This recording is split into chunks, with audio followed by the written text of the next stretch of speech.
Muy bienvenidos, queridos amigos de Tectón, a esta humilde trinchera de Cristo Rey. Bienvenidos a la resistencia católica, bienvenidos a la contrarrevolución hispánica. Una vez más en Tectón vamos a tratar de un libro fruto de una tesis doctoral realmente importante y realmente interesante, porque rescata, es que no voy a decir fenómeno, rescata a un puñado, eso sí, rescata lo que vivieron un puñado de héroes, sacerdotes españoles, durante, pues iba a decir también la dura época del posconcilio, pero también es verdad que después de lo que hemos vivido en el pontificado del Papa Francisco, pues el posconcilio no parecía tan grave como nos lo presentaban los que lo sufrieron y los que lo vivieron. Ese puñado de sacerdotes españoles, y que era un puñado amplio, como vamos a comprobar después en la conversación, fundaron una asociación denominada Hermandad Sacerdotal Española, que llegó a agrupar a varios miles de sacerdotes.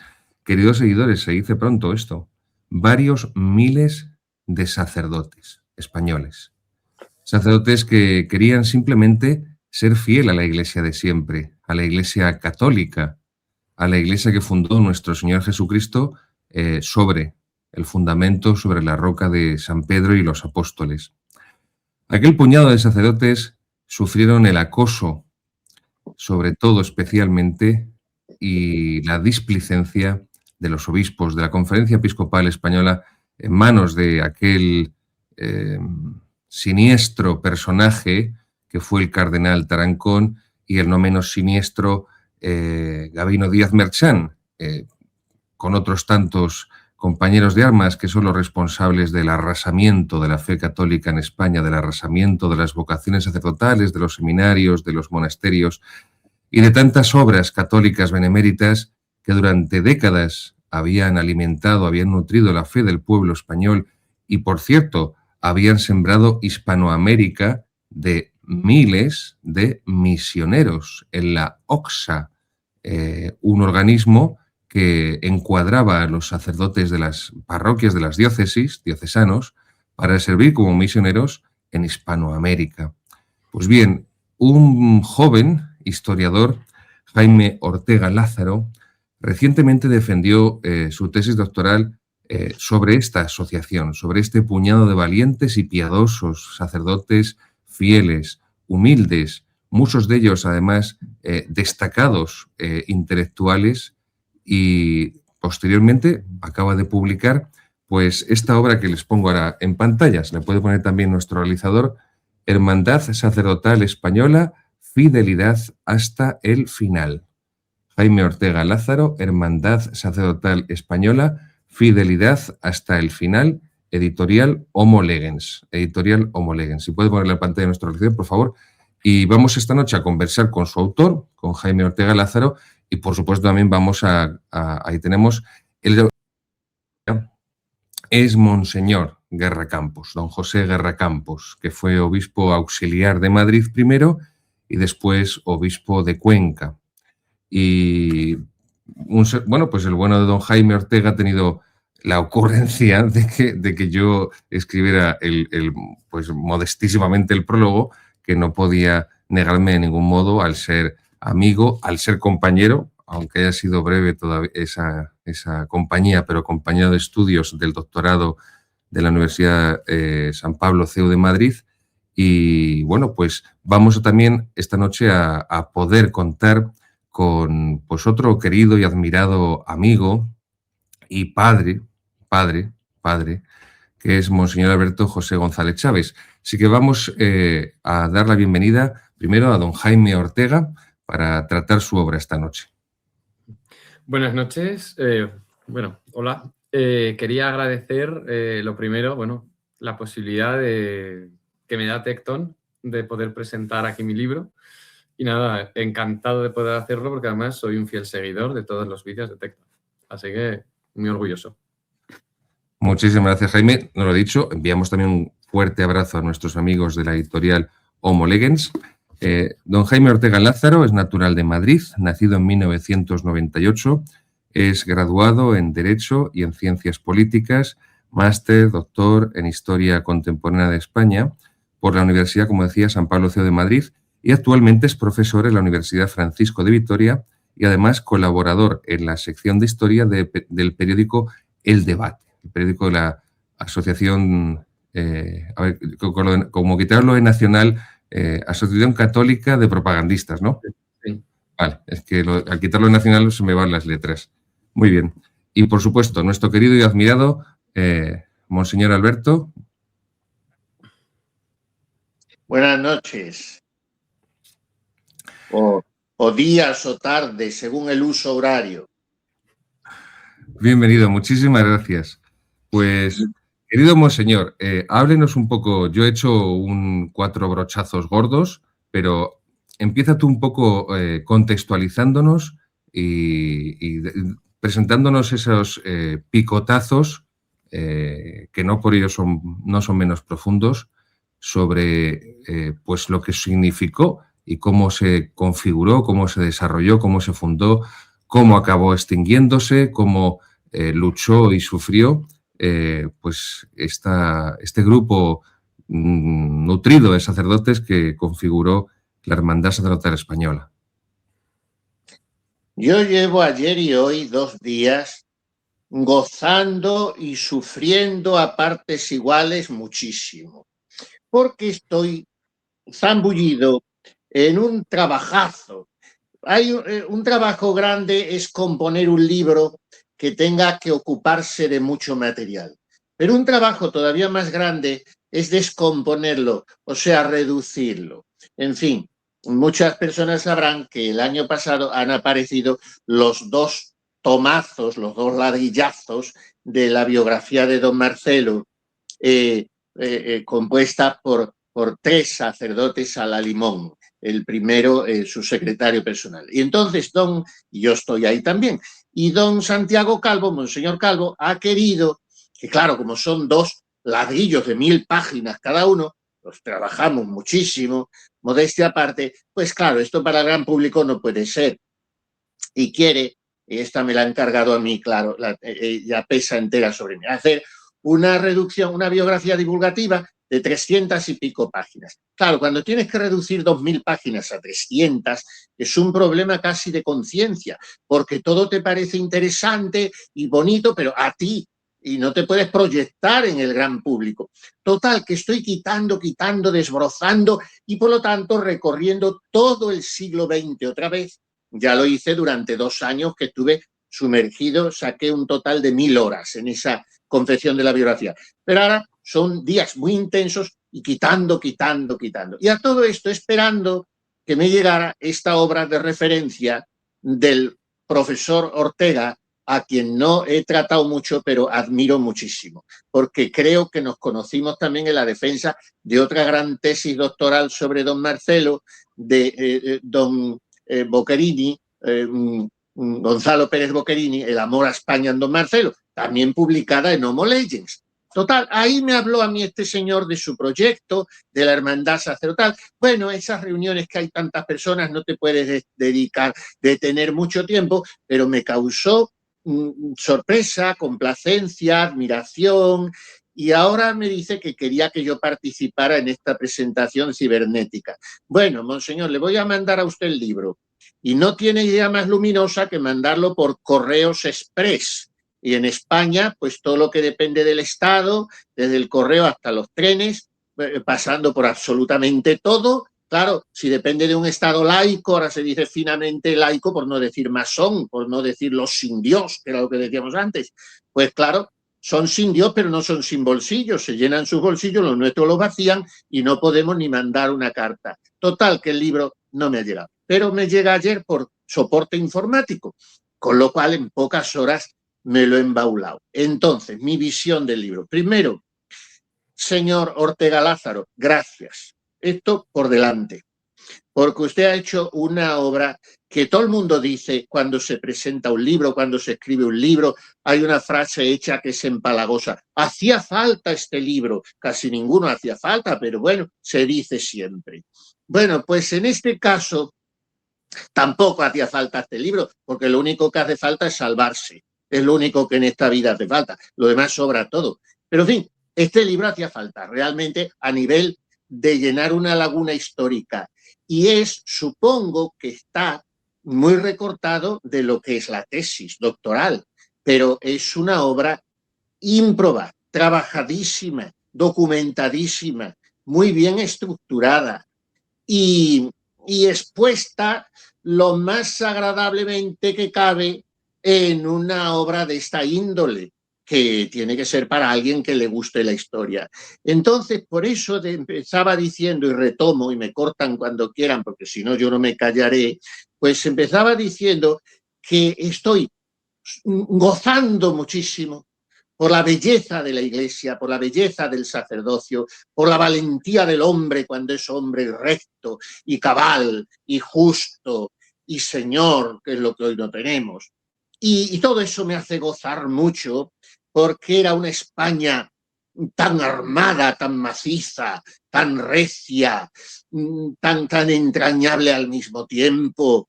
Y esto manifestado en personas que se van entrecruzando como en unos ensamblajes muy providenciales y en ese tipo de sacerdotes que yo los he conocido. Ustedes son insultantemente jóvenes, incluido el padre Calvo Zarraute también, porque es mucho más joven que yo. Ya casi todo el mundo es más joven que yo.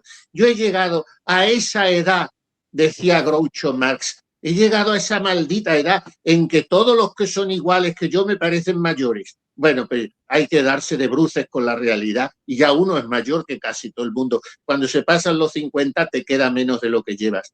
Pero este señor, aunque sufra una cierta alopecia, me parece que han dicho que nació en el año 98 y esto es, claro, está recién quitado el vestidito de marinero de la primera comunión. Entonces, ustedes no han conocido gente que valga la pena. Yo sí, los últimos de Filipinas. Y yo he conocido los curas de sotana, de manteo, pero no era la sotana y el manteo, porque ahora lo llevamos y parece que vamos medio disfrazados. Era su campechanía, su transparencia, su libertad, su bonomía, su espíritu conciliador siempre, su capacidad de conversar, su cultura renacentista porque podían hablar de todo, su periódico El Alcázar debajo del brazo, su aprecio a la España, su desinhibición a la hora de hablar del caudillo como el que hacía posible que estuviéramos aquí, no que hubiera salvado la Iglesia, sino que físicamente estuviéramos aquí, porque España hubiera sido, yo creo que engullida por el océano Atlántico a base de misiles de Rusia.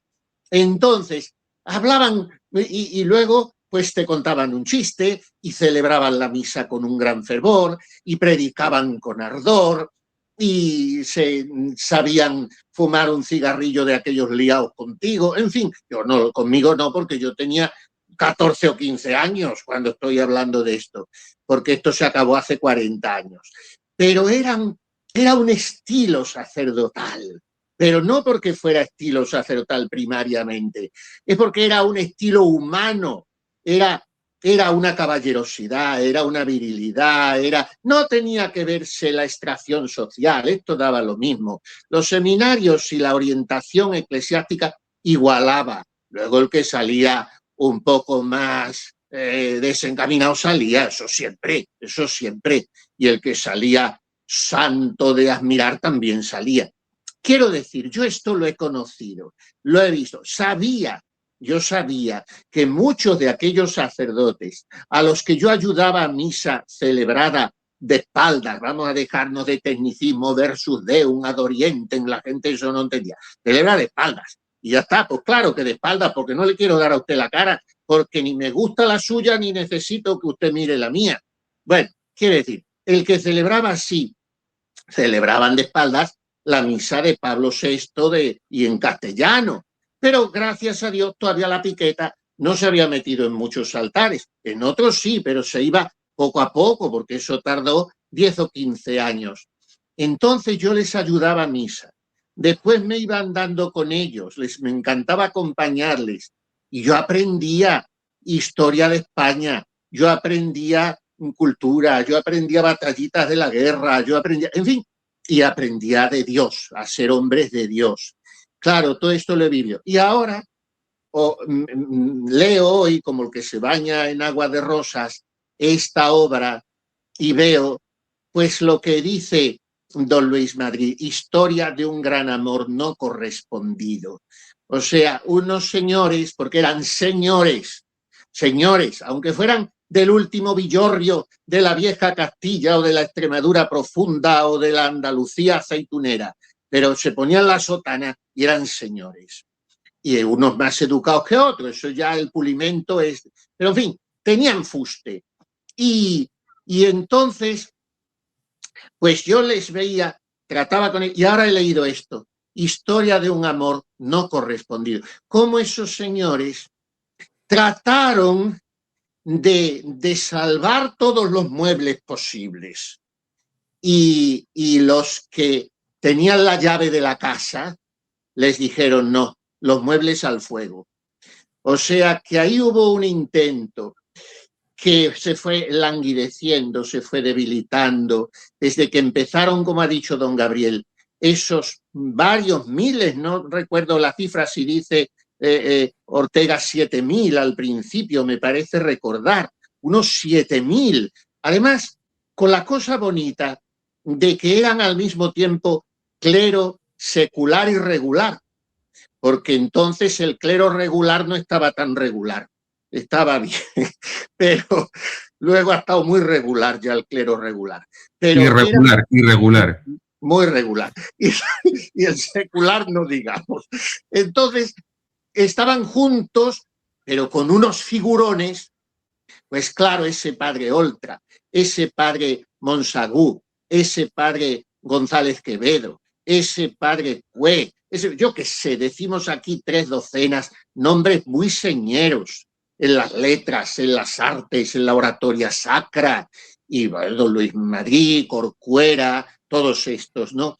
Entonces ellos ven la deriva que está tomando la Iglesia, impulsada inexplicablemente por la jerarquía, y tratan de hacer fuerza, pero claro, ¿qué pasa? Yo siempre digo lo siguiente, y escandalizo mucho cuando digo esto. Yo creo que de que la Iglesia en España no adquiriera una fuerza en su clero para salvarse de esta debacle, de esta autodemolición que llamó Pablo VI, aunque él, por otra parte, si no la propiciaba, la permitía. Entonces, ¿cuál fue el culpable de que en España no cuajara una reacción o de que se la pudiera dinamitar como sucedió con la Hermandad Sacerdotal Española? Pues para mí el culpable fue Francisco Franco Bahamonde. ¿Por qué? Lo explico. Yo que admiro al caudillo y creo que tendría que estar canonizado lo mismo que San Fernando o San Luis de Francia, como dice el padre Garrido Bonaño, benedictino del Valle, al que también traté y que me dedicó su libro Francisco Franco, Cristiano Ejemplar. Y dice eso en ese libro, que también lo cita usted, profesor Ortega. Bueno, ¿por qué digo esto de Franco? Porque Franco dio a España tal paz, la tranquilizó de tal manera, la hizo creer que iba a ser eterno ese bienestar y que no había enemigos ni internos ni externos. Bueno, él hablaba de la conjuración judeomasónica, sí se le oía con aquella voz cascada, atiplada, pero no se le creía porque mientras estuviera él, aunque tuviera 80 y tantos años, pero yo creo que el español se tranquilizó excesivamente y no hubo una reacción tradicional, lo mismo que sí la hubo en Francia, por ejemplo, porque Francia venía sufriendo la hostilidad, el hostigamiento del liberalismo desde hacía 2 siglos.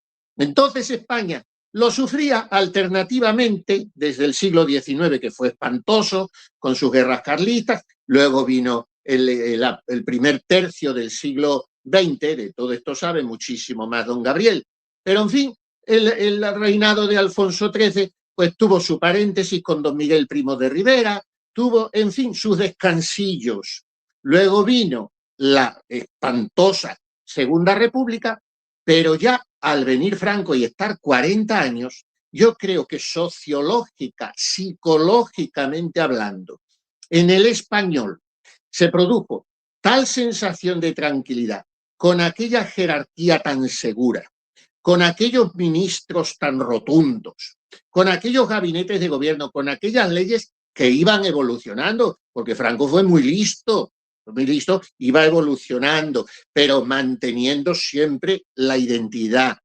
Y entonces eso hizo tranquilizarse al español y también al clero español. No obstante, surge esta reacción, pero surge un poco, no tarde, dijo, no sé si dice Suquía o Rouco, no he leído ahí, que si hubieran pedido la hermandad sacerdotal ser aprobada 10 años más tarde, cuando ya la conferencia episcopal había cambiado.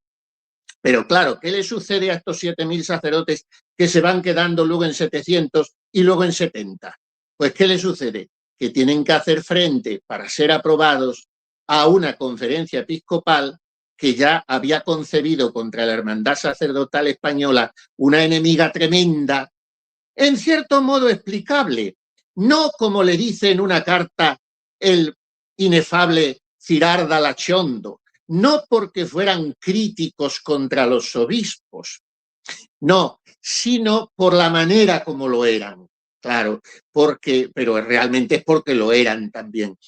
Claro, aquellos sacerdotes tan íntegros, se ven tan traicionados, se ven tan acosados por una jerarquía absolutamente negacionista de lo que hasta ahora había sido la Iglesia, que claro, responden algunos de ellos que eran más bravos, pues con una cierta agresividad formal, verbal, literaria. Esto no se les perdona, pero de esto, creo yo, se toma el pretexto para ningunearlos, para esquinarlos y para no aprobarlos nunca. Y para inventarse, como dice, me parece que don Luis Madrid, un titulus coloratus para no aprobarle, porque esta es la traición y la mentira, como tantas que tuvo en aquellos años, de la conferencia episcopal del inefable también Tarancón, después del inefable Díaz Merchán, después del inefable Llanes.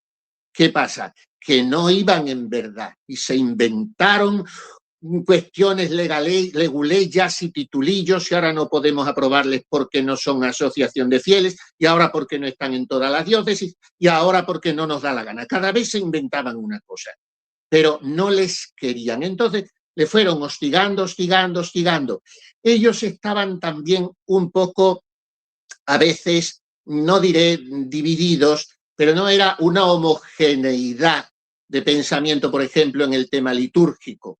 Pues ellos desde el principio no hicieron problema ninguno con la misa nueva. No se produjo una reacción, digo, homogénea, como por ejemplo en ciertos sectores del clero francés que tuvieron una fuerza, una cultura, unos diques. Bueno, aquí hay un punto del libro que me gusta, que se señala que los sacerdotes de España estaban todos,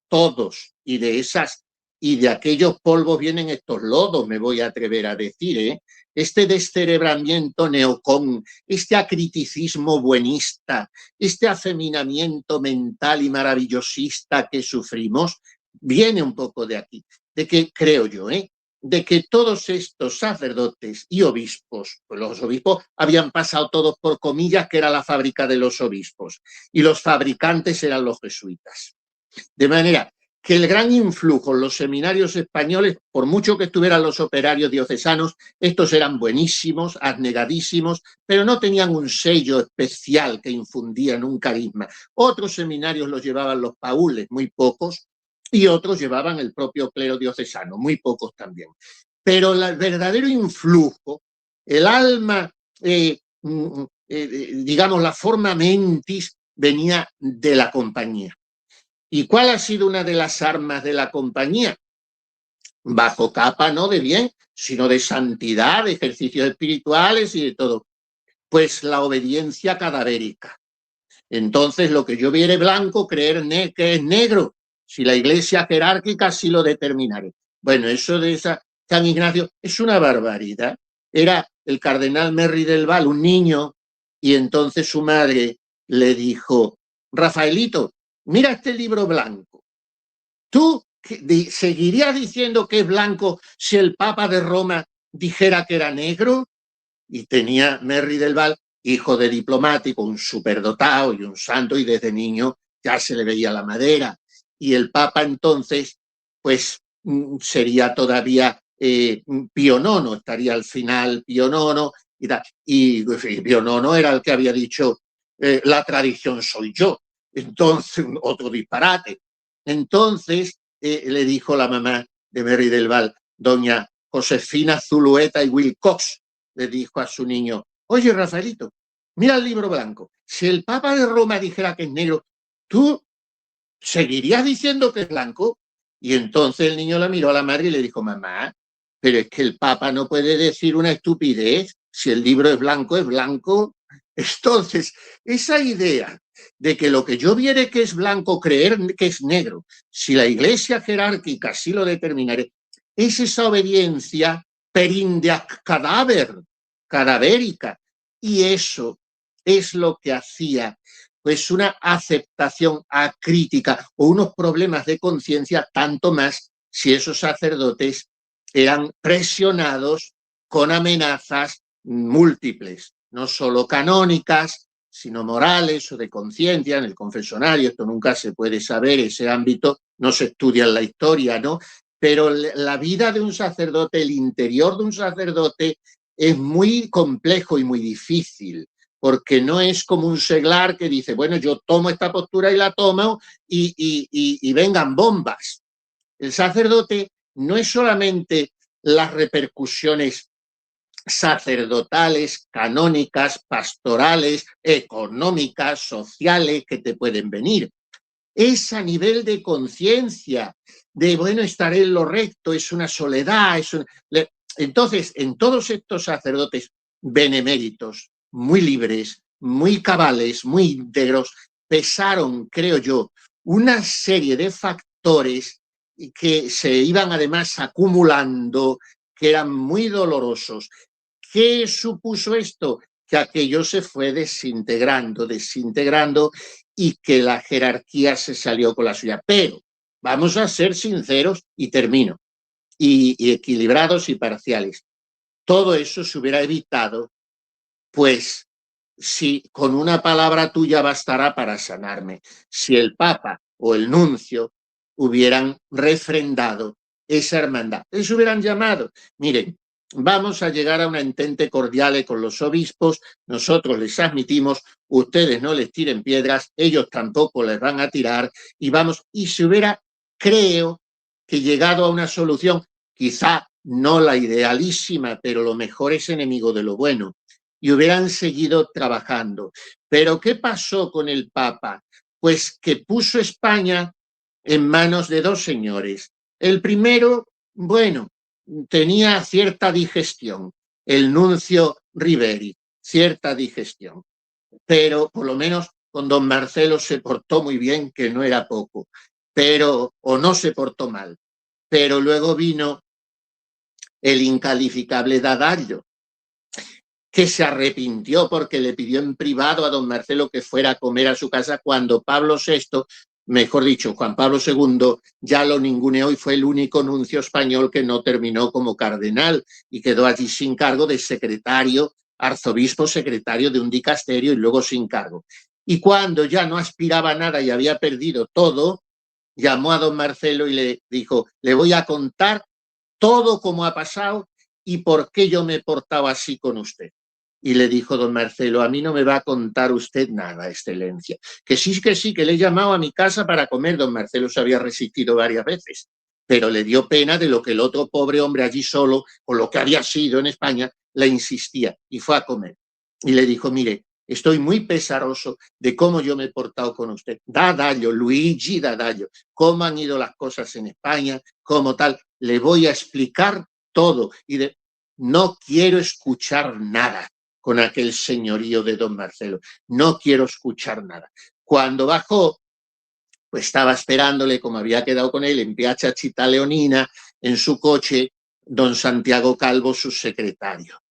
que claro, estaba expectante porque aquel italiano le había puesto proa a don Marcelo, primero en Barcelona, luego en Toledo, total, y le estaba esperando. Bueno, señor cardenal, ¿qué ha pasado? ¿Qué le ha dicho? Pues ha querido contarme todo. No me diga, no me diga. ¿Y de dónde venían todas esas instigaciones? Es que no he querido escucharlo, no se lo he permitido. Pero por favor, don Marcelo, para una vez que podíamos enterarnos y le tapa usted la boca y le contesta a don Marcelo esta frase: afflicto afflictio non est addenda. Al afligido no se le eche encima más aflicción todavía. Bastante tiene el pobre hombre. Bueno, pues ese Dadallo que se arrepentía y le quería contar a don Marcelo las cosas, destrozó el episcopado español. Lo destrozó porque, como sabemos bien, y todo esto lo tiene escrito y estudiadísimo don Gabriel, como por medio de los auxiliares podían puentear al caudillo, pues claro, los nombramientos de auxiliares ya vemos de qué índole eran todos, y algunos incluso residenciales y muy importantes les colaban. Entonces, ¿qué se consiguió? Pues un episcopado muy homogéneo, muy progresista, muy gris, no tanto como ciertos o muchos nombramientos de hoy, porque ya la griseidad es de cielo de nubarrones, pero en fin, era un episcopado y además pues muy político, porque la escuela era la de Tarancón y el objetivo era derrocar el régimen de Franco, no había otro objetivo. Y entonces todos estos sacerdotes pues eran un muro de contención a esa política, no diré eclesial, simplemente política, de aquella conferencia episcopal tan errática y tan traidora que Monseñor Guerra Campos, un santo auténtico, se bajó del barco y dijo: ahí os quedáis para seguir calumniándome y seguir traicionándome. Cuando era, me dijo a mí una vez don Marcelo, la mejor cabeza del episcopado español en el siglo XX. Y le dije yo: mire, don Marcelo, que en el siglo XX hemos tenido un Gomá, hemos tenido un Play de Miel, hemos tenido unas figuras, un Quiroga, en fin, muchos cardenales, bueno, muchos. Y no, como Guerra Campos, la inteligencia de ese hombre y la cultura tan oceánica desde que era canónigo de Santiago y su humildad, no había ninguno. Y luego la vida de virtud. Entonces, un hombre como Guerra Campos le machacaron. Don Marcelo fue muchas veces a Roma, intentó llegar al propio Papa, se lo dijo también, después ya cuando estuvo Juan Pablo II, y a cardenales, en fin, en la Secretaría de Estado. Sí, bueno, como se hacen las cosas en Roma. Todo muy mono, pero nada. Entonces, ¿qué pasa? Que esa era la conferencia episcopal. Esa era la conferencia que había en España entre los años 70, 60 y largos, 70 y 80, hasta que ya a finales de los 80, con la elección de Suquía, que era también un hombre de Dios, pero una vía media, un talante moderado, pero en fin, estaba para entendernos con los buenos. Pero claro, luego vinieron otra vez los Llanes, total, que la deriva de la conferencia no se ha repuesto.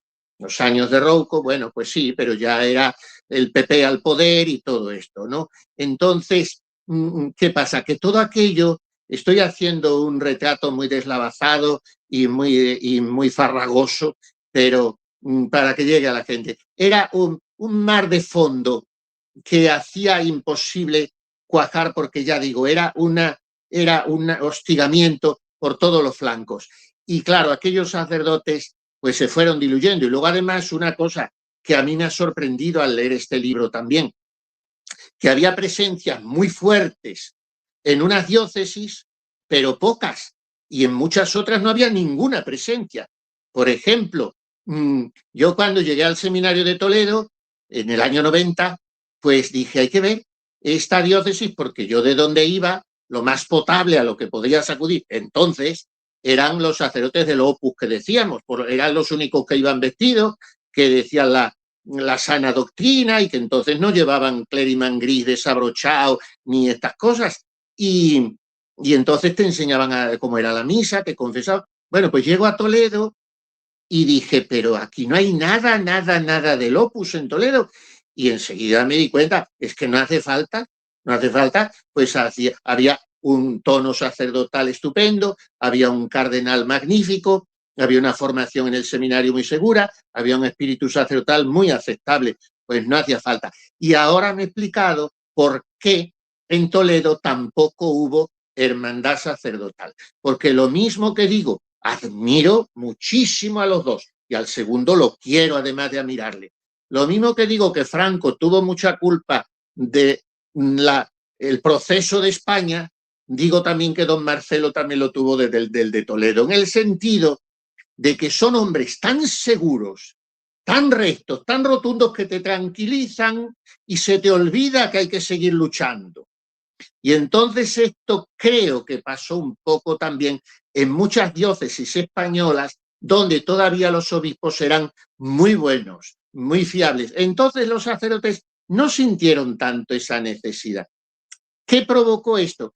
Que no había mucha cohesión, me parece a mí, en la hermandad sacerdotal española. Había mucha cohesión en el desideratum, pero no en las realizaciones concretas porque no había tanto contacto. En fin, estoy hablando y vendiendo miel al mielero, porque estoy hablando a dos historiadores, uno por lo eclesiástico clerical, otro por lo eclesiástico seglar, y yo aquí pues soy un doctrino que me he leído el libro y estoy diciendo tonterías y me callo ya.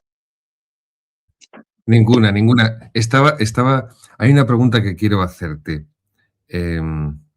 ¿Sería hoy viable, monseñor? Bueno, viable y deseable, o viable y deseable, o algo así. Porque quiero decir, ¿ya se ha aprendido de los errores o no? Yo pienso que se ha aprendido de los errores, ¿o no? Bueno, voy a decir una cosa muy dura, pero bueno, no es dura. Tú ya me conoces bien y el que me conoce sabe cómo yo hablo, porque digo siempre que los extremeños somos más claros que la sopa de un asilo.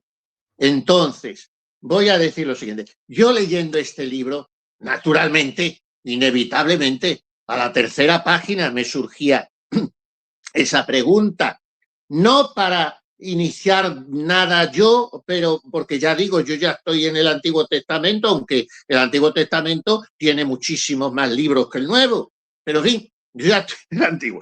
Pero no, yo decía, bueno, si un puñado así, bueno, pero digo, no es posible. Enseguida he pensado, bueno, Dios puede hacer los milagros que le dé la gana, como es natural, pero he pensado, no es posible.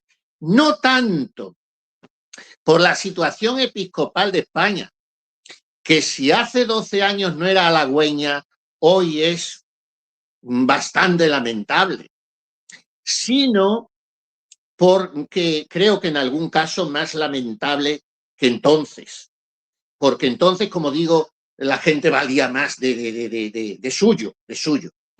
Entonces, pero ¿por qué no? Por lo mismo que estoy diciendo de los obispos, digo de los curas, empezando por mí, y es donde voy a ser tan claro y tan directo y tan poco fino, porque hoy no valemos para nada. No valemos para nada. Aquellos señores valían para todo.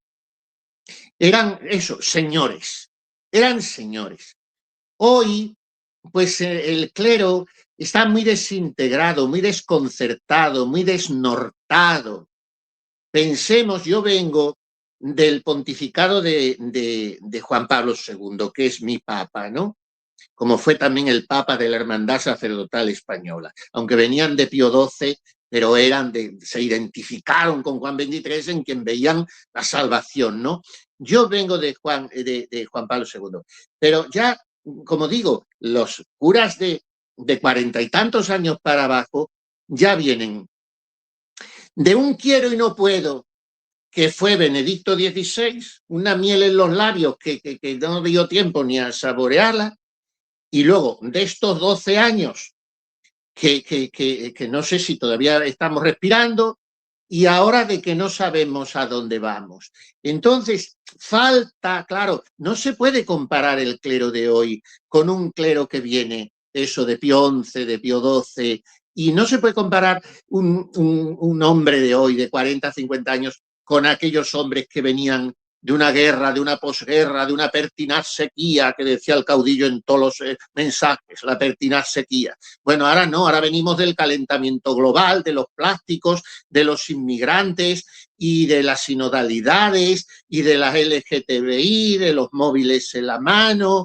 y de que a ver si la fiducia esa hay que aplicarla o no hay que aplicarla. Entonces, de esta sociedad, de esta iglesia, de unos trenes que descarrilan y mueren medio centenar de personas y nadie dice nada y todo, no dimite ningún ministro. Quiero decir, es algo tan absurdo, tan kafkiano, la sociedad en que vivimos, que querámoslo o no, somos fruto de ella y somos producto. Yo en esto pues soy muy drástico, me duele mucho decirlo, me encantaría equivocarme, pero a todos los jóvenes que trato, lo primero que le digo es, mira, tienes que partir de esta base. Tú no vales ni para estar escondido.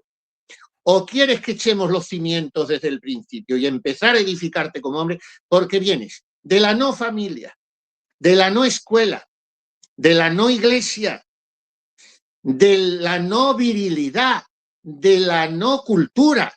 Vienes de la no todo, haciéndote creer que porque tienes una carrerita que no es ni un trote, puedes sentar cátedra y no sabes escribir sin faltas de ortografía por más que seas universitario. Y no, entonces los curas, pues es lo mismo. ¿Qué sale de los seminarios de hoy? Pues demasiado lo que sale.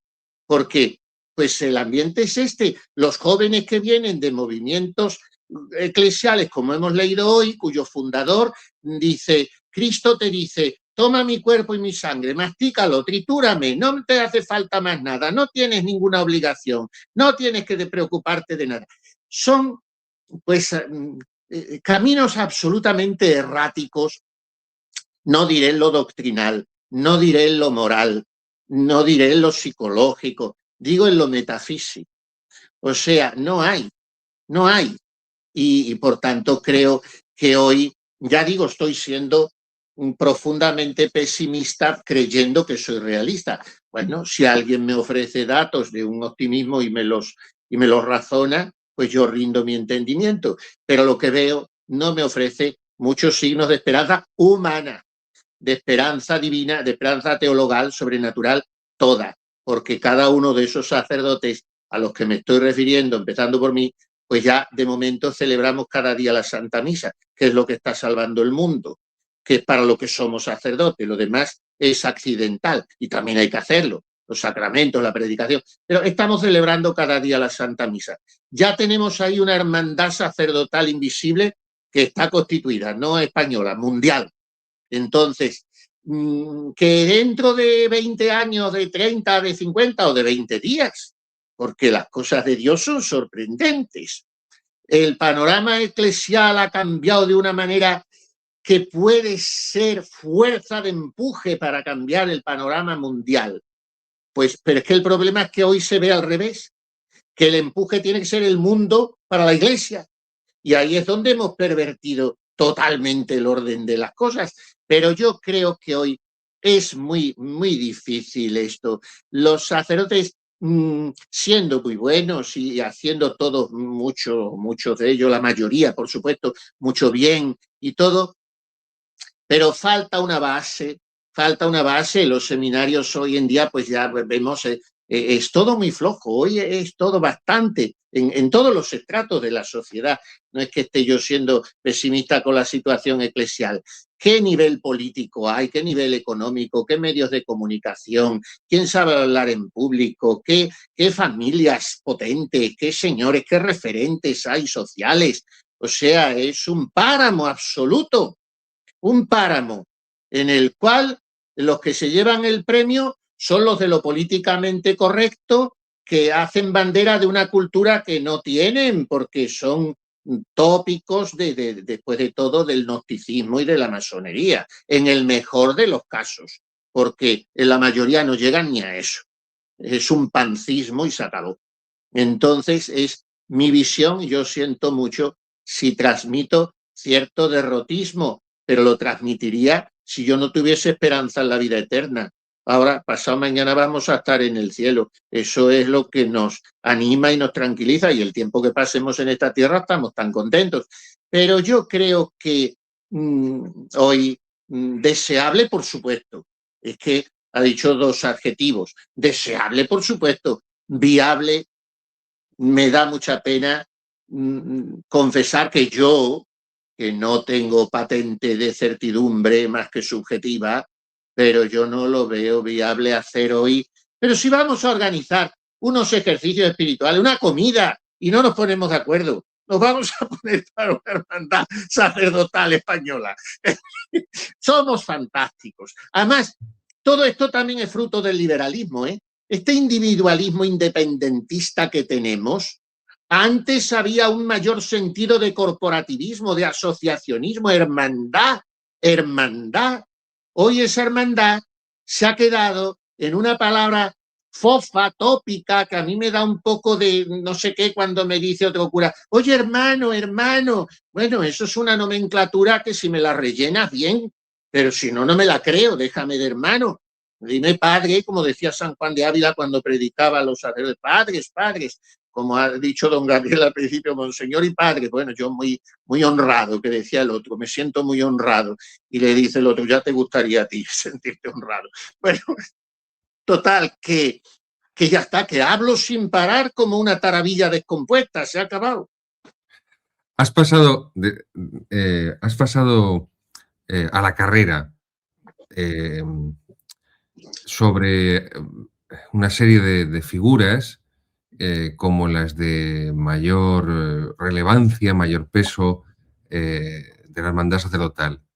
Céntrate en alguna de ellas y desarrolla un poquito, o sea, entiéndeme, panorámicamente, pero para hacer más atractivo el libro de don Jaime Ortega, del profesor Ortega, sobre algunos de estos hombres, porque claro, la hermandad sacerdotal tenía unos puntales, tenía unas caras visibles, tenía una serie de nombres y de apellidos que por mucho que los obispos la odiaran de memoria, entendimiento y voluntad, pero había una serie de perfiles que tenían una solera que no tenían los del gorro morado que estaban enfrente. Es que yo no los he conocido, algunos. Yo fui recién ordenado sacerdote, pues pocos años llevaba, yo 3 o 4 años de cura llevaría, y fui a Fátima y estábamos allí revistiéndonos y me aborda un sacerdote muy buena facha, alto, delgado, y entonces me contó su vida, nada más verme me contó su vida y empezó a mandarme su revistilla quincenalmente sin falta hasta ahora que se ha ido al cielo, el padre Dayo. Y ahí le conocí yo y ahí vi un poco qué tipo, y me dijo, me contó muchas cosas muy íntimas y me contó el proceso de liquidación al que estuvo sometido, y me dijo, los últimos decretos que recibí de mi arzobispo ya no los pude leer porque me rompía, yo me rompía. Y yo decía, bueno, ¿por qué? ¿Por qué?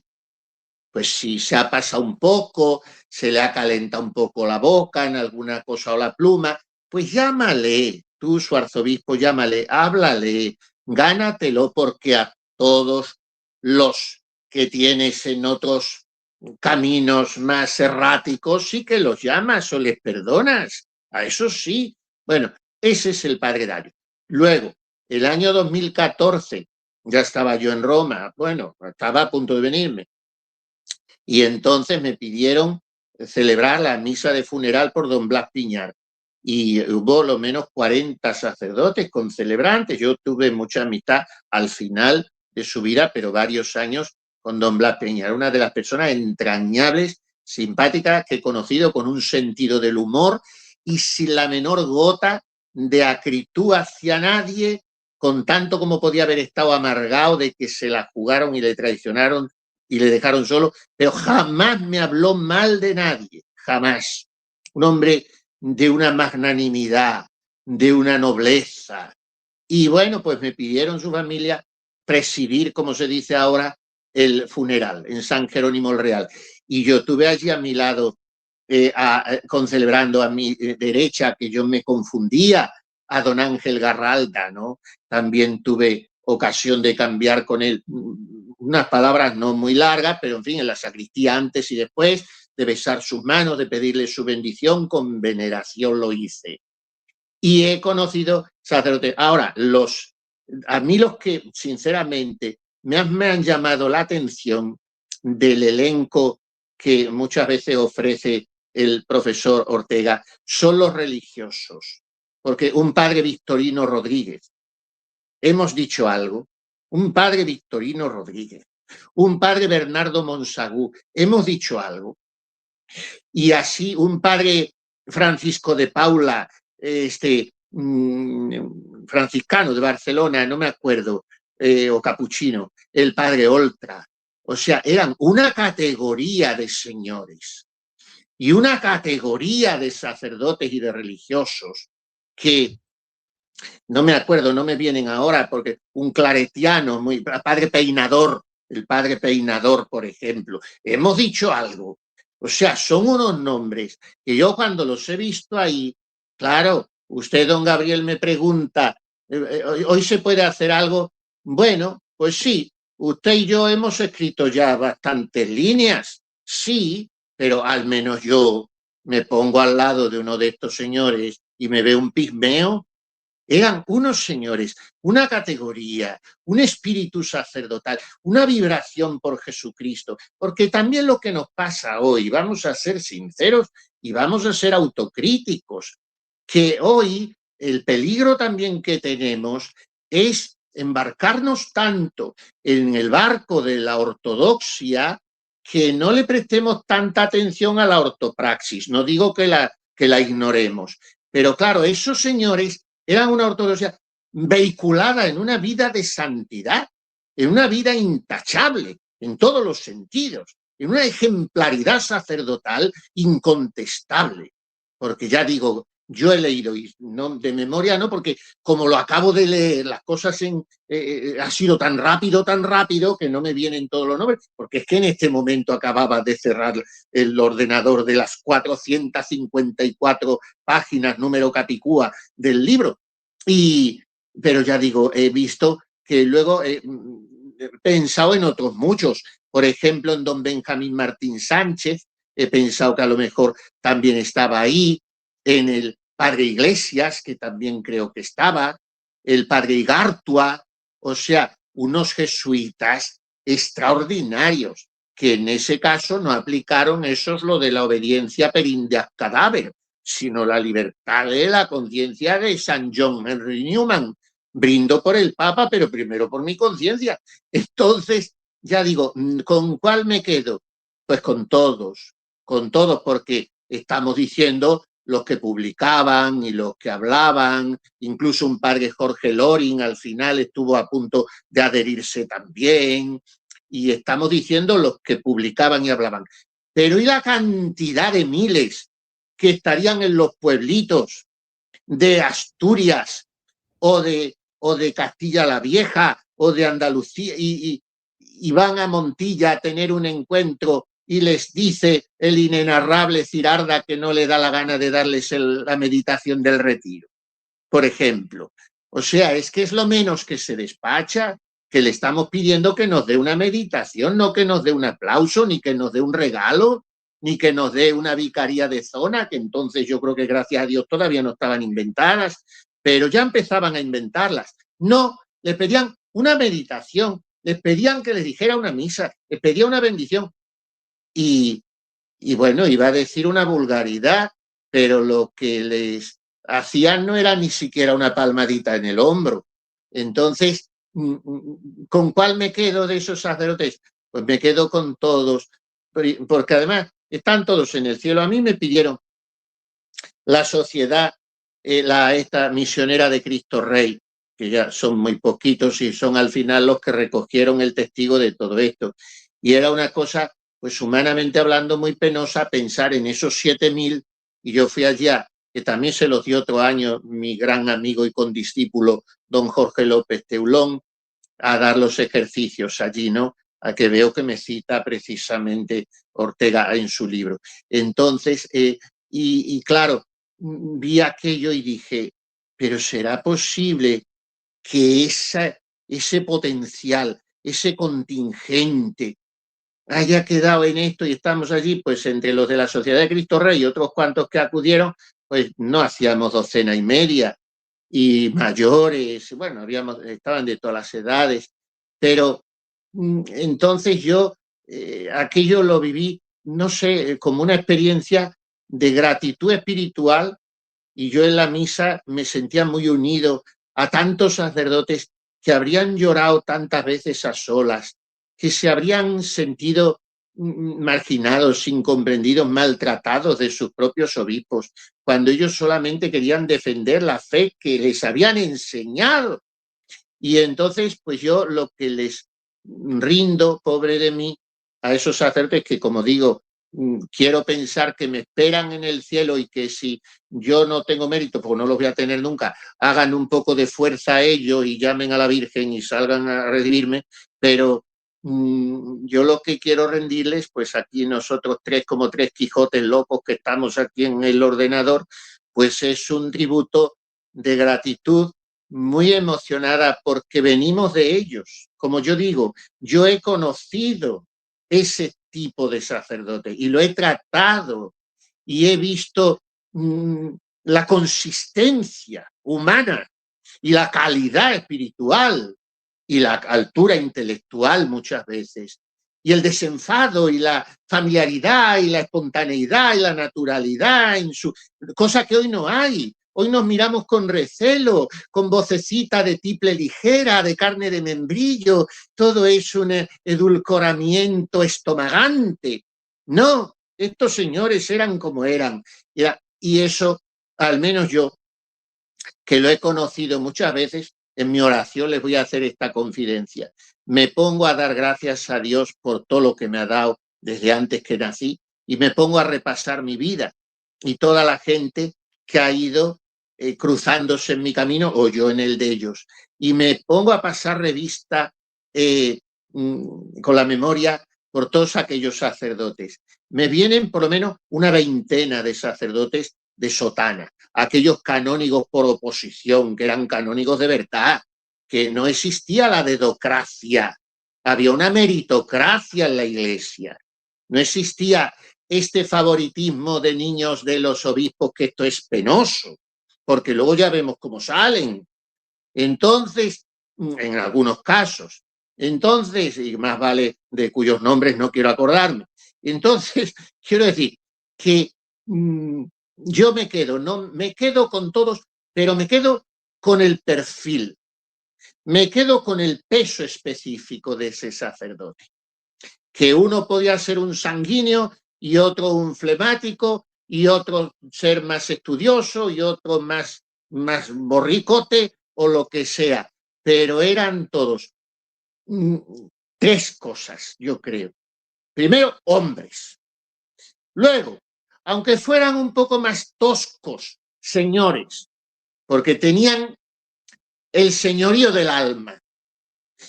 Y luego, sacerdotes de cuerpo entero, que tendrían naturalmente sus pecados. Yo no los estoy pintando aquí como los 9 coros angélicos, claro, de sus imperfecciones y sus pecados, pero una orientación rectilínea, nunca desmentida, al altar, al confesonario. A nosotros don Justo López Melús, que era un santito, el seminario, no sé si don Gabriel llegaría a conocerlo, en el seminario de Toledo, todavía le conoció, 4 hermanos sacerdotes, peculiar, muy publicista, pero era un hombre de Dios, un alma cándida, y bueno, y entonces nos decía, tenéis que ser como Anteo, aquel personaje mitológico que si no tocaba la tierra con alguna parte de su cuerpo, moría.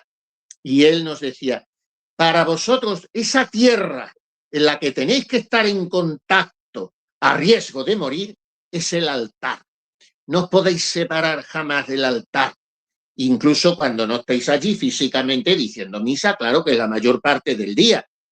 Pero la orientación de vuestro corazón, la instrucción de novicios de los carmelitas descalzos de un fraile antiguo, Fray Juan de Jesús María Aravalles, les decía que tenían que ser tan eucarísticos que cuando estuvieran en su celda o donde fueran, en la huerta o de paseo, procurasen, si estaban haciendo alguna actividad y estaban quietos, volver el cuerpo a donde estaba el sagrario del convento, incluso físicamente, incluso dormidos en la cama, dormir del lado al que estuvieran vueltos al sagrario. Bueno, pues estos sacerdotes vivían así, vueltos al altar, a la Eucaristía. Desde ahí predicaban, desde ahí confesaban muchas horas, desde ahí escribían y desde ahí se tomaban un café o un cocido con su hermana o con su sobrina, que esa es otra, que les cuidaba, la santa, que a veces era más santa que ellos, de la hermana, de la sobrina, que hacía una consagración de soltería voluntaria, porque entonces estos inventos de vírgenes consagradas, eso no existía. No hacía falta tener títulos oficiales ni darse importancia, pero eran verdaderas vírgenes consagradas. Otro factor sociológico, el sacerdote estaba blindado, estaba protegido por una mujer, que son las que verdaderamente protegen, o te destrozan o te protegen. Y esos tenían a la que le protegía. Mientras le vivía su madre, que era más santa que ellos, porque esas madres no usaban pantalones, estaban vestidas de luto, no se pintaban ni veían la tele, estaban con su rosario y cuidando de su hijo. Su hermana, su sobrina, les blindaba, y no solo les blindaba frente a los peligros, sino que les evitaba la soledad.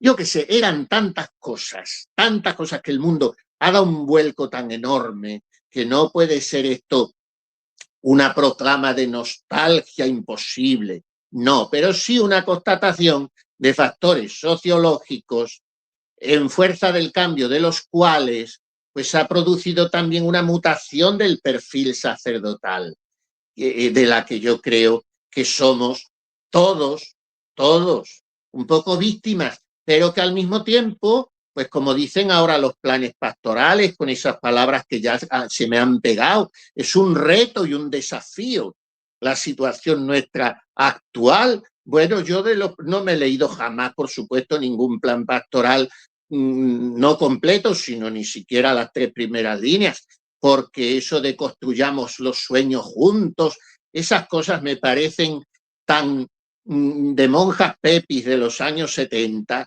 que me aburren soberanamente, pero sí me hace gracia esas palabras de los planes pastorales, los retos y los desafíos. Eso no falta en ningún gran plan pastoral. Bueno, pues el reto y el desafío de los sacerdotes de hoy es, yo creo, con los mimbres que tenemos, hacer el cestillo, con los bueyes que tenemos, arar el surco, pero ararlo medio derecho y hacer el cestillo medio decente.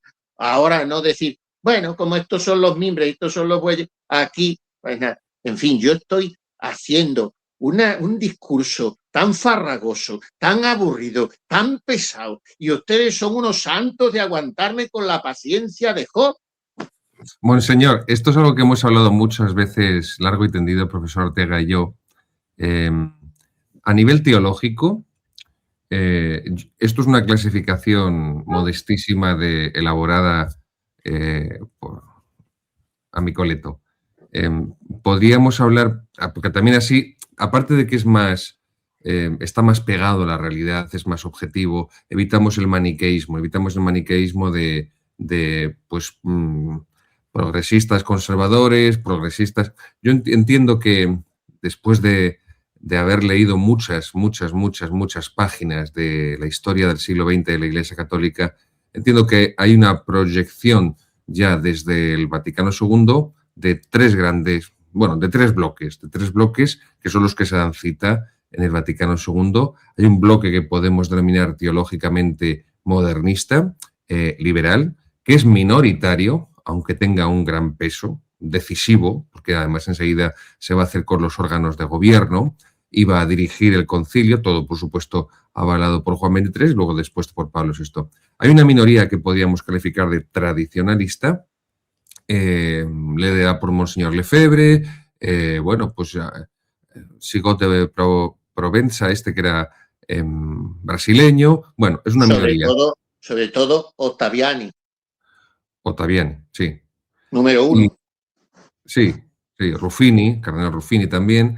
Y luego está la gran mayoría de ese número de obispos del Vaticano II, que son simplemente pues, conservadores.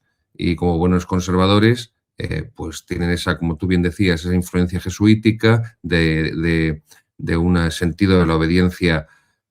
Es un poco fuerte lo que voy a decir, pero creo que pervertido, desnaturalizado, ese culto a la obediencia, esa idolatría a la obediencia, con el mejor de los, no lo dudo, con el mejor de los espíritus y de las intenciones por la fidelidad a la Iglesia.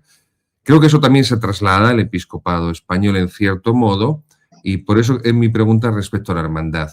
Creo que hay en España muy bien, está muy explicado por el profesor Ortega en la obra.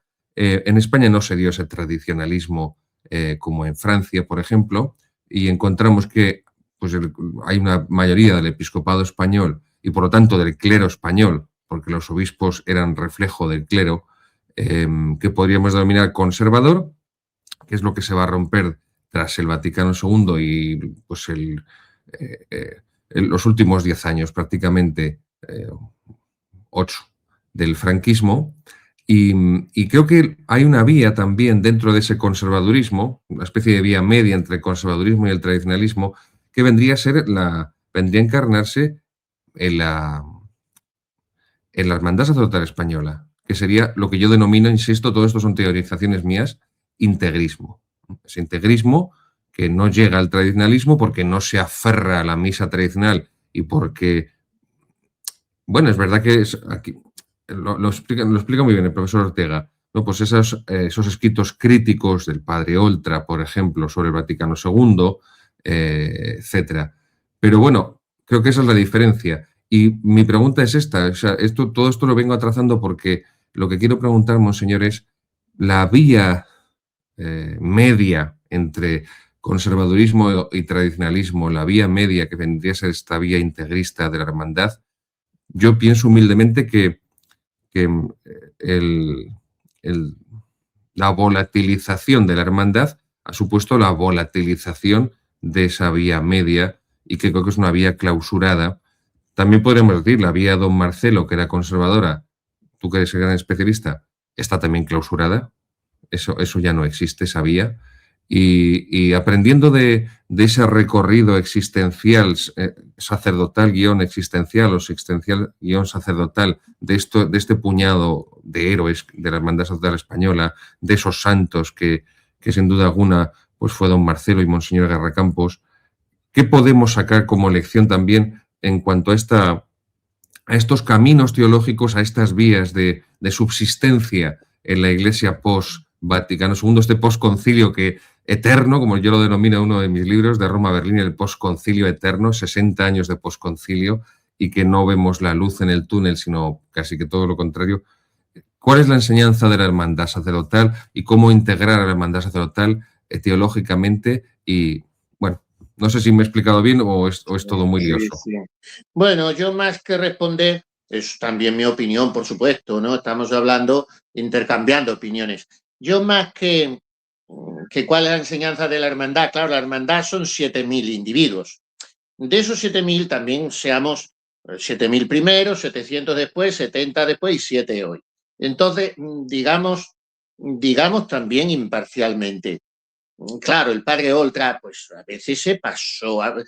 Fueron algunos, y los más representativos en algún caso, y los más potentes de aquí, un poco trabucaires, y esto es una postura equivocada. Sobre todo desautorizando al concilio, poniéndose algunos yéndose por la calle de en medio en posturas sedevacantistas. Creo que esto le hizo muchísimo daño a la hermandad. Estos individuos sueltos que actuaron por reacción, respiraron por la herida, lo cual siempre es muy mal consejo, pues creo que hicieron mucho daño a la hermandad. Y creo que no pocos, vamos, parece que me voy a contradecir con haberlos alabado tanto, pero es que alabo tanto a todos, pero no dejo de decir que estos 8 o 10, pues hicieron un flaco servicio con su mejor intención. Entonces yo no voy a decir cuál es la enseñanza, de la hermandad, porque todavía hoy se puede ver pues un poco como contestación a la jerarquía, no a los jerarcas, mucho cuidado, sino a la jerarquía como tal jerarquía. Y eso es una equivocación. Y al Vaticano como magisterio. Pues sí, que la insistencia del ecumenismo, pues no nos gustó y sigue sin gustarnos. Y ciertas afirmaciones del concilio, pero no se puede uno oponer a eso, porque tampoco yo creo que el concilio en sí es tan peligroso ni tan... Lo de la misa sí lo veo mucho más grave. O sea, un papa que clausura una misa de 1500 años, que le da un carpetazo y que no se puede celebrar más, y que Pablo VI fue leonino con la misa tradicional, ¿eh? El que empezó a ser benévolo fue Juan Pablo II, no lo olvidemos, 1984, con la Ecclesia Dei, y luego Benedicto, y luego ha venido lo que ha venido. Y estamos todo el mundo esperando a Godot, no sé si será a Godot o a quién, pero en fin. Entonces yo, enseñanza de la hermandad, yo miro a los sacerdotes y a los obispos, y a estos obispos que hemos citado. Estamos diciendo todo el tiempo don Marcelo Higuera Campos, pero está don Laureano Castán Lacoma, está don Jesús Pla, que fue su sucesor en Sigüenza, dos hombres de Dios, ¿eh? Don Laureano Castán, culpable de la canonización de San Juan de Ávila, junto con los operarios diocesanos, ¿eh? Don Laureano Castán es mucho don Laureano. Peralta, Vallabriga, que sufrió allí en Vitoria con los suyos. Franco en Tenerife.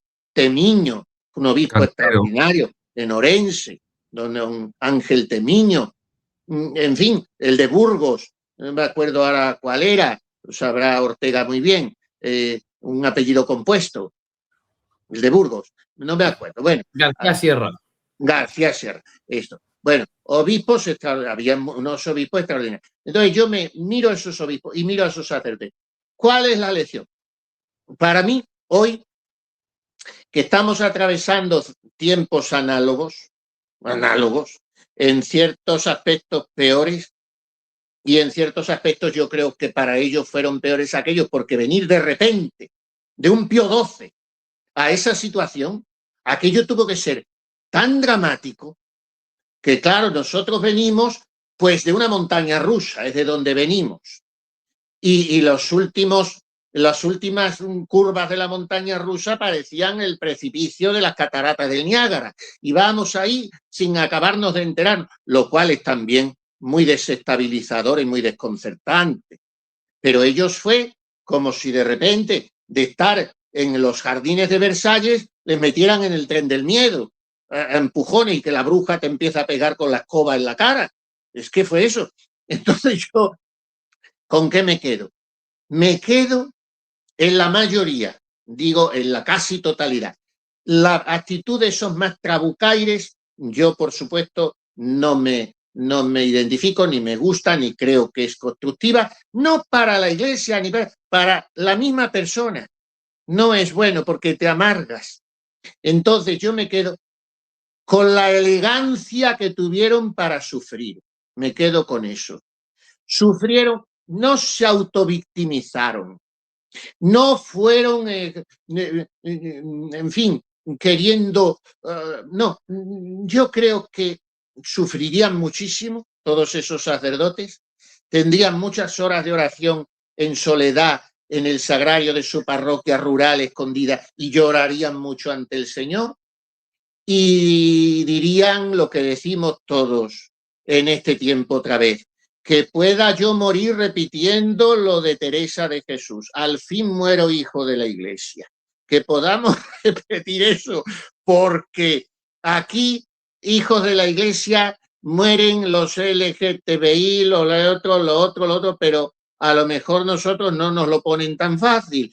Pero, en fin, vamos yo al final veo en estos hombres una filiación eclesial, que en algunos casos no acertaron, no lo hicieron bien, protestaron demasiado, pero claro, cuando te están dando puñetazos por todos lados, pues si puedes le pisas el callo al que te da el puño, ¿no?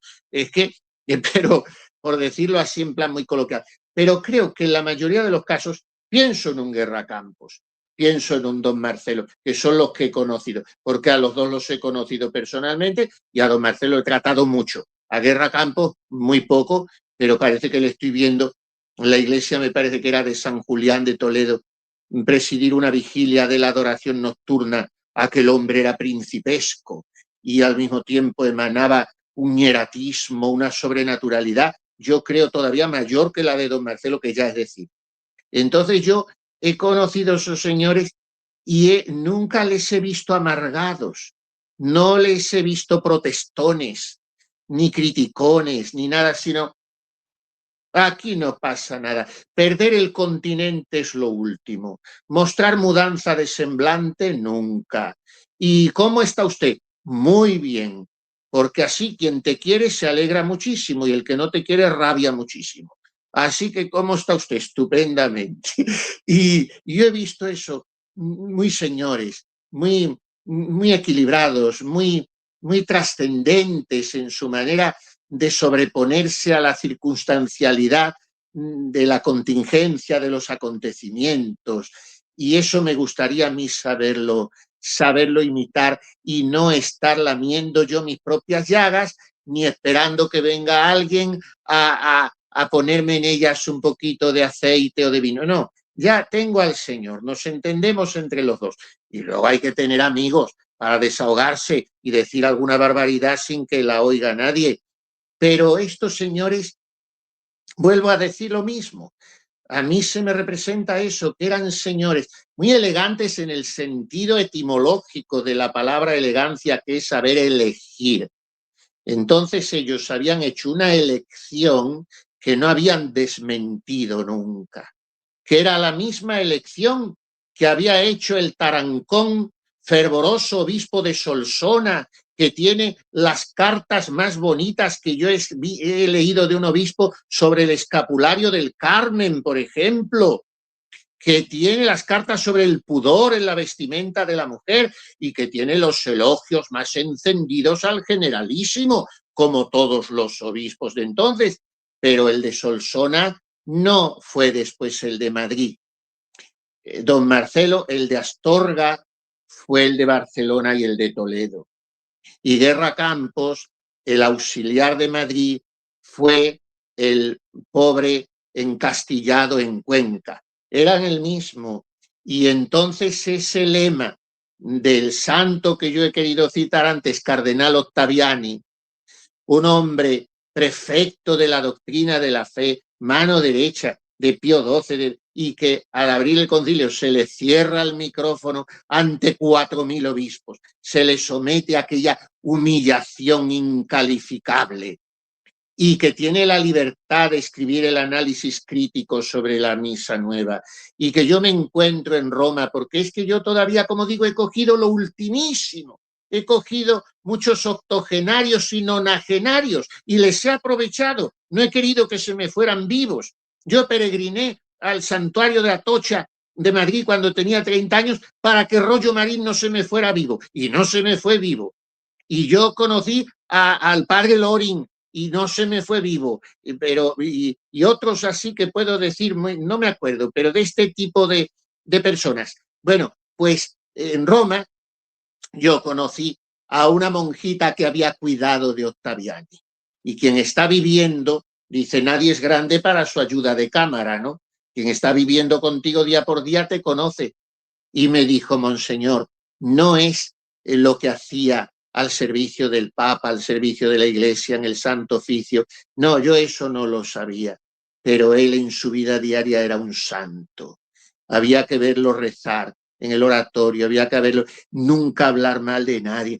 Era un santo. Entonces, quiero decir, estos señores tenían una grandeza de alma que decían, bueno, sí, las humillaciones, la marginación, todo. Yo no voy a hablar de ello, pero ni conmigo mismo tampoco. Y yo quiero aprender de esta categoría de sacerdotes y de obispos. Quisiera yo, pobre de mí, que me quejo de tantas cosas. Yo me acuerdo de don José Rivera, que era un santo sacerdote que también le he conocido, y decía, quejarse es quejarse de Dios. De lo que te quejes te estás quejando de Dios, porque el que lo está permitiendo es Dios. pues ya está, pues quejarse. Y estos señores no gastaron la vida en lamentos y sufrieron seguramente mucho más que estamos sufriendo nosotros, por supuesto. Entonces, yo estoy dando hoy una plática, yo no soy de retiro a sacerdotes de virtudes humanas, no me vuelvan a llamar para estos programas, porque soy imposible. Y aquí el autor, que es un profesor con toda clase de capacitación académica, con toda clase de cultura histórica, y no nos estamos beneficiando de su sabiduría por no dejarle yo hablar. Mire, de verdad, de corazón les pido disculpas porque estoy de un invasivo imposible. Profesor Ortega. Que oigamos por lo menos al profesor Ortega el tono de su voz. A ver, porque la fachenda, como diría un castizo, la fachenda ya la tiene solemne e interesante. Esto ya lleva mucho ganado. Pero luego ya está el jarabe de pico. Profesor Ortega, ya para... Fíjate, dejamos que pongas tú el broche final, el broche de oro, de tu experiencia no ya solo como historiador y como historiador católico, sino después de esta investigación profundísima que has hecho, meritoria, valiente también, porque claro, investigar estas cuestiones te mancha, entre comillas, ¿no? Te mancha. ¿Qué es lo que más te ha enriquecido interiormente, espiritualmente, por supuesto también se entiende por extensión intelectualmente, después de esta obra? Y que me contradiga también en lo que yo haya dicho desacertado. Nada. Bueno, en primer lugar quería darle a Monseñor las gracias por su intervención. Me ha gustado cada uno de los segundos que le he estado escuchando, o sea, por eso yo no hablaba, me ha encantado, ¿no? Lo único es verdad, le doy la razón, antes de responder al padre Gabriel, que el padre Venancio Marcos tenía unas formas un tanto destempladas, muchas veces, unas formas que no son puramente sacerdotales, por así decirlo. Y yo no creo que hubiera muchos más, o sea, aparte de él, el padre Oltra a lo mejor en alguna ocasión, pero principalmente el padre Venancio Marcos, eso que era... Garralda y Corcuera cuando se ponían también, ¿eh? También. Y Madrid. Don Luis Madrid también cuando se calentaba, porque yo leía sus artículos cuando yo tenía 10 o 12 años en Iglesia Mundo. Y después los leían siempre para adelante, o sea que yo he sido un niño viejo desde muy niño. Y eran señores que a mí me encantaba leerlos, pero comprendo que a los obispos no les gustaría nada. Don Luis Madrid era un poco más moderado en la forma de escribir que don Ángel. Don Ángel era más abrupto, más combativo, pero sí. Entonces, lo que más me ha enriquecido espiritualmente de la investigación es lo que ha dicho Monseñor. Los santos que eran, lo en serio que se tomaban su ministerio sacerdotal. Eran sacerdotes de rezar su breviario, de estar en el confesionario, no media horita, un ratito, como hacen ahora en muchas parroquias, ¿no? De estar en el confesionario, de rezar y sobre todo el celo apostólico, que es lo que les llevó también a unirse en hermandad sacerdotal.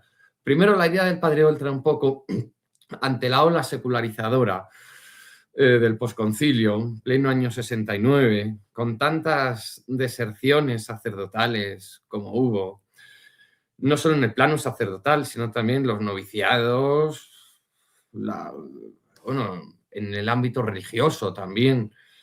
Entonces él quería ayudarles a vivir su ministerio sacerdotal, ¿no? Muchas veces los sacerdotes estaban muy solos, ¿no? Ya sabrán ustedes mejor que yo, que la soledad para un sacerdote es un grave peligro y que hay que vivir esa fraternidad sacerdotal, ¿no? Que existen todos los pontífices principalmente, ¿no? En el Arent Animo o la Menti Nostre. Entonces ellos se aglutinaron principalmente para vivir su ministerio sacerdotal, porque muchas veces en muchos lugares Solo estaba la Sociedad Sacerdotal de la Santa Cruz, no había prácticamente nada. La Sociedad Sacerdotal de la Santa Cruz hizo mucho bien en muchos pueblos rurales, aglutinando a tantos sacerdotes y ayudándoles a vivir su ministerio. Pero el padre Oltra quería dar un paso más. Y era parte también la defensa de la España católica, que por eso nace también la hermandad.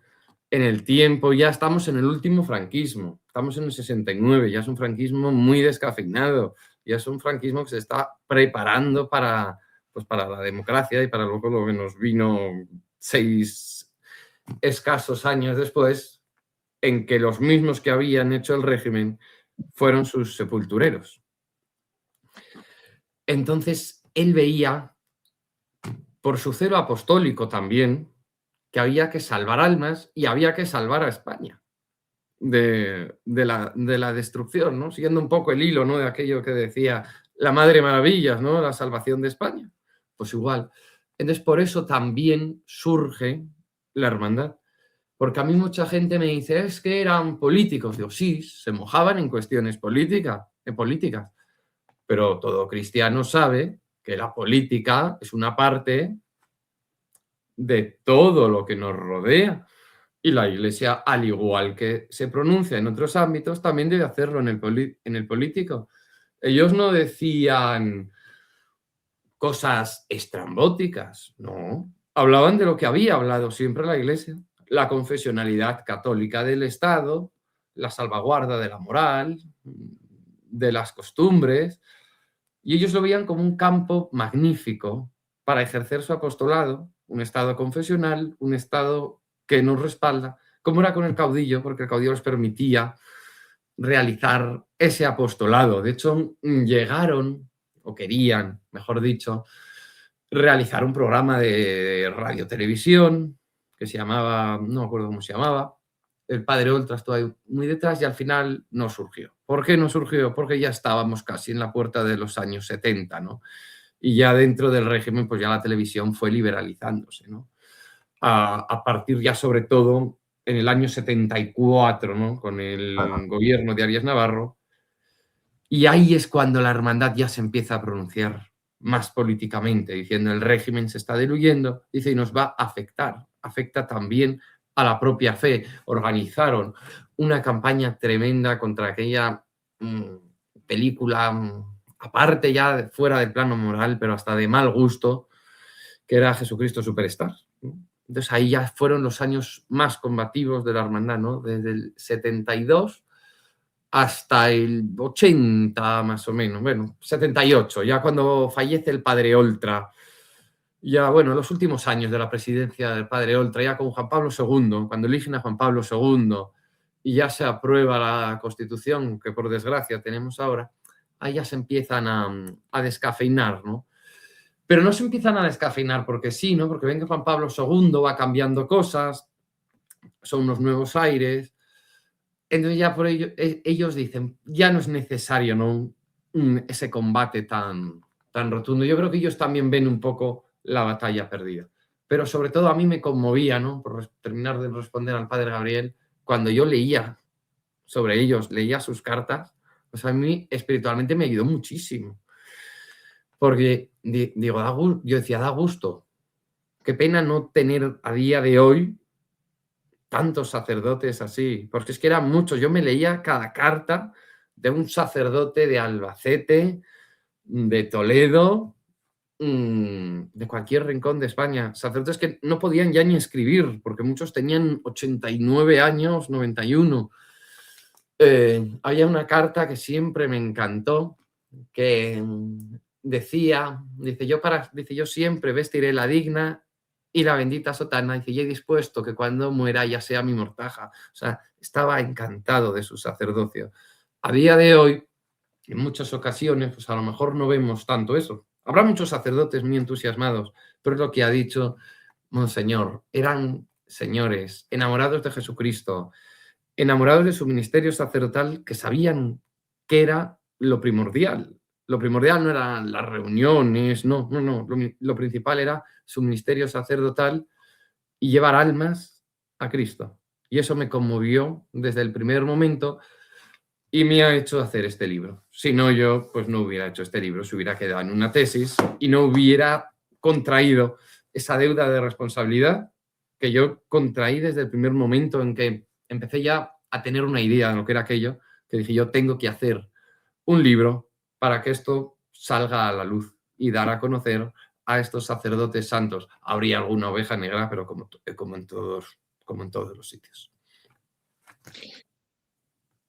Puedo lanzarle, yo no sé si usted tiene la más o menos inteligencia de tener director espiritual. Yo no creo mucho en los directores espirituales, pero porque nadie les hace caso nunca. Pero yo me voy a meter un poquito ahora ocasionalmente a su director espiritual y le voy a ofrecer un plan pastoral, un reto, un desafío. Aquí con permiso de don Gabriel. ¿Por qué no en esas páginas de internet que hay buenas, católicas, pues publica usted de vez en cuando una carta de un sacerdote de esos comentando un poquito? Porque nos ayudaría mucho a los sacerdotes, porque usted ha dejado ahí una documentación sin meter en el libro, porque claro, el libro yo he visto que obvia totalmente citas, nada más que, porque si hubiera ido incorporando citas, pues ese libro tendría 10.000 páginas, claro. Entonces lo que hace es un recorrido histórico y ofrecer el itinerario de esa deriva, digamos así. Pero yo, francamente, cuando lo he leído, no he echado de menos nada. Me ha gustado tantísimo que no he echado de menos nada. Pero ahora, escuchándole, sí que decía yo, bueno, y yo no puedo tener la suerte de leer esa carta que con mano temblorosa el sacerdote nonagenario en aquel pueblo perdido de la montaña de Santander escribía. Y sería muy bonito que un seglar, además, un seglar, la palabra laico la aborrezco, pues que un seglar ofrecía una carta con un pequeño comentario, una introduccióncita. Yo me atrevo, perdone mi osadía, a lanzarle ese reto y ese desafío y ofrecerle ese plan pastoral. Pues tomo nota de ello y además me parece una muy buena idea. Pues me alegro. Pues nos encomendamos a esta legión, ¿no? Una legión romana eran, con las tropas auxiliares, unos 6.000, ¿no? 6.000 y pico soldados. Pues nos encomendamos a esta legión de hombres de Dios, de sacerdotes íntegros, valientes, para que intercedan por nosotros, para que intercedan por toda España y por toda la hispanidad, para que intercedan por toda la Iglesia, para que por todo aquello por lo que ellos lucharon, por todo aquello por lo que quemaron sus vidas, por lo que se inmolaron y quemaron su existencia como incienso quemado ante Dios, pues porque también pues sigan intercediendo por nosotros y nosotros seamos dignos, que seamos mínimamente dignos de, como diría San Pablo, continuar el combate de la fe como ellos.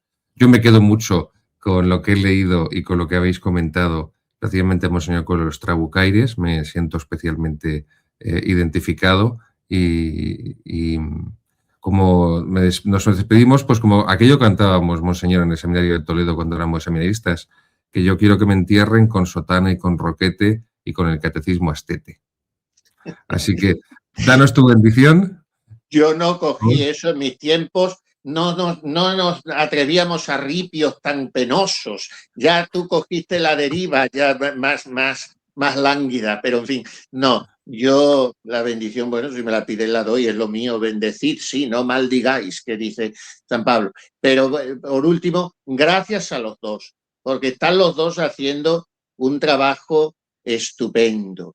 Y son tiempos de esto, parece ser, de estos foros, de estos medios y de estar cada uno en su casa. Bueno, no deja de ser cómodo estar sentado en tu sillón orejero y hacer así el programa. Sería mejor juntos, porque ahora remataríamos con un whisky. Termino yo así para que se escandalicen los jansenistas, pues los pobres no saben beber ni agua, pues van a saber lo que es un whisky. No, tampoco don Gabriel es muy amigo del etílico y hace bien, pero y don Ortega, con esa carita de niño Jesús de Praga, tampoco me parece que sea muy amigo. Pero, en fin, yo sí, a ustedes les pongo una limonada, lo que quiera, pero sería bueno así la cercanía física, pero bueno, no la tenemos. Y encima no tenemos tampoco ahora, don Gabriel, ni la hermana ni la sobrina que nos traiga las croquetas. ¿Qué vamos a hacer? Nos prepararemos un sopistán o un colacao. Pero yo les agradezco muchísimo lo que hacen los dos. Y a todos los que nos siguen en directo, en diferido, pues Dominus vobiscum. Et benedicat vos omnipotens Deus, Pater et Filius et Spiritus Sanctus. Amén. Queridos, gracias a todos, un abrazo inmenso. ¡Viva Cristo Rey! ¡Viva!